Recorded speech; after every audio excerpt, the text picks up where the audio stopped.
বাংলাদেশের ভূখণ্ডের 3 দিক থেকেই ভারত আমাদেরকে ঘিরে রেখেছে।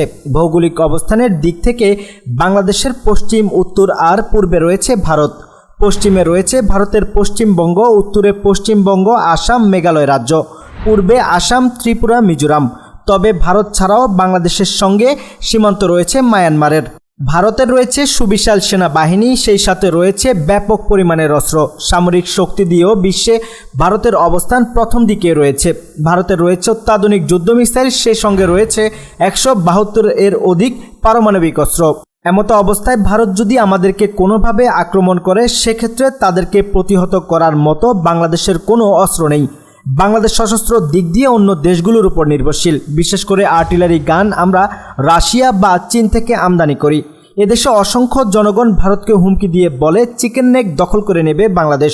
চিকেন নেক নিয়ে সাম্প্রতিক সময়ে ভারতের অভ্যন্তরে যে ঝামেলা চলছে তা দেখে অনেকেই ধারণা করছেন চীনের সামরিক বাহিনী চিকেন নেক দখল করে নেবে। ভারতের চিকেন নেক নিয়ে এদেশের জনগণের চিন্তার শেষ নেই। কিন্তু বাংলাদেশের চিকেন নেক খ্যাত যে অঞ্চল কতটুকু নিরাপদ সে বিষয়ে কারও চিন্তা নেই। রাজধানী ঢাকা থেকে চট্টগ্রাম যাওয়ার পথে ফেনীর ভারতীয় সীমান্তের কাছে 18 কিলোমিটার প্রস্থ রাস্তা রয়েছে। ওই জায়গাকে বাংলাদেশের চিকেন নেক বলা হয়, যেখানে ভারতীয়রা যদি একবার মিসাইল দিয়ে আক্রমণ করে বসে, তাহলে বাংলাদেশের চিকেন নেক দখল হওয়া শুধু সময়ের ব্যাপার। এই মিসাইল প্রতিহত করার জন্য বাংলাদেশের কাছে অত্যাধুনিক আর্টিলারি মেশিন নেই। বাংলাদেশের অন্তর্বর্তীকালীন সরকার ক্ষমতা গ্রহণের পর থেকেই চীন সরকারের সাথে দূরত্ব বাড়ছে, যেখানে বাংলাদেশের অধিক অস্ত্রশস্ত্র অধিকাংশ চীন থেকেই আমদানি করা হয়ে থাকে, যেখানে সার্বভৌমত্ব রক্ষার ক্ষেত্রে অনেকটা চীনের উপর নির্ভরশীল। বাংলাদেশের অর্থনীতিও যেখানে চীনের উপর নির্ভরশীল, সেখানে চীনকে এড়িয়ে চলা কতখানি যুক্তিযুক্ত আমরা জানি। চীনের সাথে ভারতের দীর্ঘদিনের বৈরিতা চলছে। বাংলাদেশের অন্তর্বর্তীকালীন সরকার গঠন হওয়ার পর থেকে ভারত চীন দুই দেশের সাথেই সম্পর্কের অনেকটা অবনতি ঘটেছে। তবে ডক্টর ইউনূসের জাতিসংঘের সফর নিয়ে চলছে আলোচনা সমালোচনা। ধারণা করা হচ্ছে বাংলাদেশকে কোয়াডের সদস্য হওয়ার জন্য আমেরিকা প্রস্তাব করতে পারে, কেননা কয়েকদিন আগে ডোনাল্ড লু ভারত সফরে আসেন, সেই সাথে বাংলাদেশ সফরেও আসেন এবং আবারও ভারতে যান। তারপর তিনি হোয়াইট হাউসে গিয়ে বাইডেনের সাথে বৈঠক করেন। এর পরপরই জো বাইডেন হোয়াইট হাউস থেকে একটু দূরে একটি বাড়িতে ভারতের প্রধানমন্ত্রী নরেন্দ্র মোদীর সঙ্গে গোপনে বৈঠক করেন। কোয়াডের সদস্য কিভাবে বাড়ানো যায় সেই বিষয়ে আলোচনা হয়। ওই বৈঠকের সবচেয়ে আলোচিত বিষয় ছিল বাংলাদেশের কোয়াডে অংশগ্রহণ।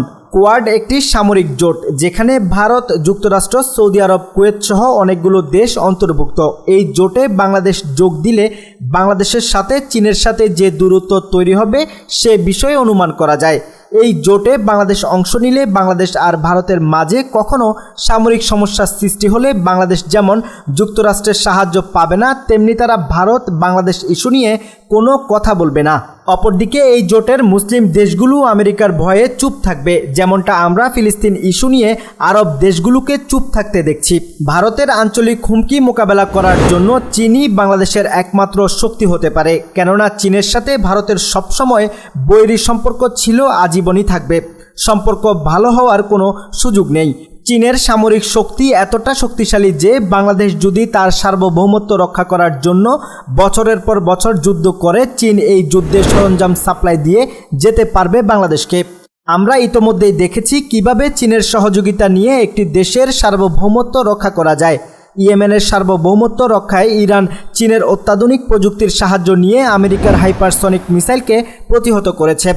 আমেরিকা ও ন্যাটোর মতো শক্তিশালী সামরিক জোট ইয়েমেনের মতো দেশকে আক্রমণ চালাতে পারেনি। একবার চিন্তা করে দেখুন, এমন একটি দেশের সাথে আমরা সম্পর্ক খারাপ করতে যাচ্ছি, যে দেশের সাথে আমাদের অর্থনৈতিক উন্নয়ন নিহিত রয়েছে। পাশাপাশি বাংলাদেশের সবচেয়ে অর্থ বিনিয়োগকারী দেশও হচ্ছে চীন। যদি চীন বাংলাদেশের সম্পর্কের কোনোভাবে অবনতি হয়, এর প্রভাব বাংলাদেশের অর্থনীতিতে ব্যাপকভাবে পড়বে। চীন বাংলাদেশের সম্পর্ক অবনতি করার জন্য স্বয়ং আমেরিকা নিজ থেকে চেষ্টা করছে। তবে বাংলাদেশ যদি কোয়াডে যোগ দেয়, সেক্ষেত্রে চীনের প্রতিক্রিয়া কতটা ভয়াবহ হতে পারে তা সময়ই বলে দেবে। প্রিয় দর্শক, আজ এখানেই শেষ করছি। সবাই ভালো থাকুন, সুস্থ থাকুন। দেখা হচ্ছে পরবর্তী ভিডিওতে। ভিডিওটি ভালো লাগলে অবশ্যই চ্যানেলটি